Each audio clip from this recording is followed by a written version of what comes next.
What does it take to become a real YouTuber? Does it take fancy camera equipment?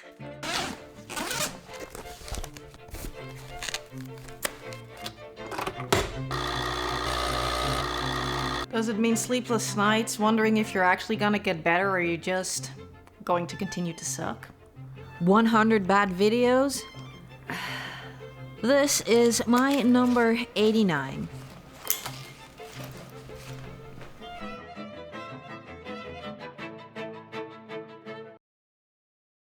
On the morning of October 10th, 2023, I decided to start. Start creating videos. It was a leap to pull myself out of a deep dark hole that was burnout, something to do to feel useful again.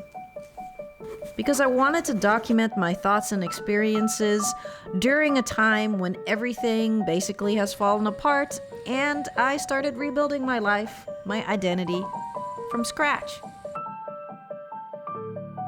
And so the plan was to make 100 videos in 365 days.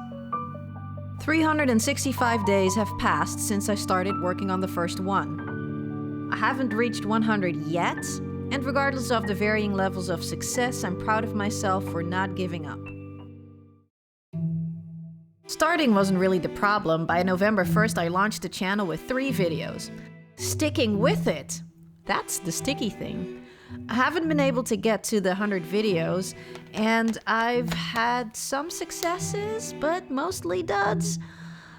So why do I keep going? What keeps me from just quitting altogether? I keep going because I've fallen in love with the practice. I've fallen in love with the practice of doing YouTube, or rather the practice of filming, of getting cool shots, of making cool sequences. That's why I came back here today to this park, because I was here last weekend and I was thinking to myself, I wish I had my 24-70 with me to get some cool shots of the ibises that are actually right behind you right now. And I did. I came back with the 24-70 so that I can get better shots, nicer shots of the birds. And that's what it's all about to me, getting a little bit better with each and every single video, doing something different so that it up-levels the quality of the video just a little bit. Not because I want to try and get any shortcuts or hacks to get in favor with the YouTube algorithm. That's not why I keep going. I keep going really because I enjoy the practice of filming things.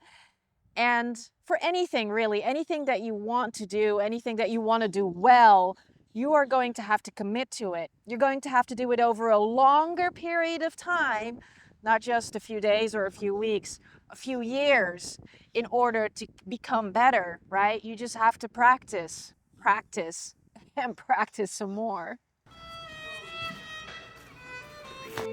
With every video, I do focus on the fundamentals, the basics that everybody knows about, right? So every video has to start with a good hook and has to have a clear beginning, middle, and end. And there needs to be a hero's journey, a good story to your video. I don't edit with fancy titles and transitions and overcomplications. Mostly I do everything in camera and just try to stick to clear storytelling with some pretty visuals.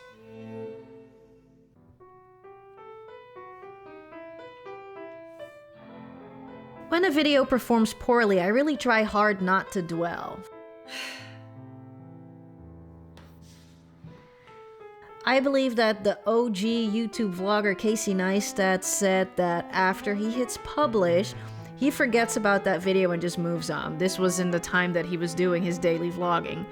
And I'm learning to do the same. Although, if I'm being honest, I still get caught up in the analytics from time to time. I'm super happy with the progress that I've made in the past year, and if you've been around here on the channel for that duration of time, then you know that I keep it pretty real in this little corner of the internet, which I also think that it might come across as if I'm complaining a lot, that I don't make enough progress, and that is absolutely not true. I am very, very proud of what we've built here, and I'm super happy that you're here and that we can have these little conversations. I know that a year ago, I would not have had the confidence to put a video like this that you're watching right now together. But I also know that what got me to this point will not get me to a different level, to a higher level of filmmaking, to a bigger channel, to more success. To me, I need to uplevel my skills. I need to get better at storytelling. I need to get better at filming, not just to become successful, but also just because I love doing it. I love practicing this so much. It's just a lot of fun to me. That's why I try and push myself to try something new with each and every video. I don't want to get stuck in a creative plateau, right? I want to be able to grow. So, for example, I'll try something new with pre-production, I will try something new with post-production, be more efficient with editing, or try to do some different angles or things when I am out there shooting. Just like yesterday when I was in the park and reflecting about how this past year went. A year ago, I decided to go all in with this YouTube thing, with filmmaking. And the interesting thing is that I didn't have anybody to emulate. Nobody in my orbit is doing this, or at the time was doing anything like this. So I had to kind of make it up from scratch.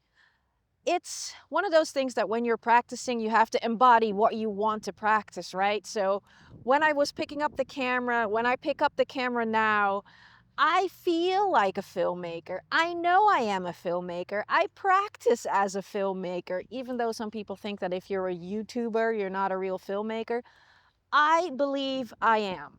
You are too. If you are documenting your life, if you're picking up a camera to do some cool things, visual storytelling, you are a filmmaker as well. Don't let anybody else tell you otherwise. Picking up a camera and figuring out what filmmaking really is was all about doing life on my own terms, starting something on my own terms, and living a life that is more authentic to me. That means being a lot more creative than I was at the time. Now, at the point that I figured out that I wasn't going to do 100 videos in 365 days, I promised myself another thing. I promised myself that I was going to practice being a YouTuber. I was going to practice being a filmmaker for at least 2 years. So 1 year is done, and here's to another year of practicing being a filmmaker.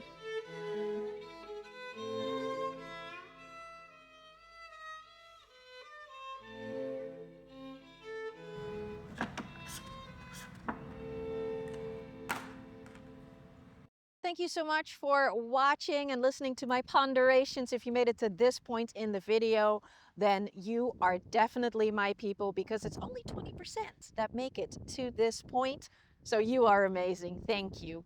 And if you want to stay in touch a little bit more and want to hear more of my thoughts on creativity, on filmmaking, on anything really, then I would be honored if you sign up for my newsletter. It's called Letters from Lucinda, and I'll leave a link to that in the top comment below and in the description as well. And you will get on a weekly, well, yeah, maximum on a weekly basis, a newsletter from me, but I'm not sure if I can do it every single week. Other than that, stay safe out there. Pet a furry friend if you have one, and I'd love to chat with you again soon.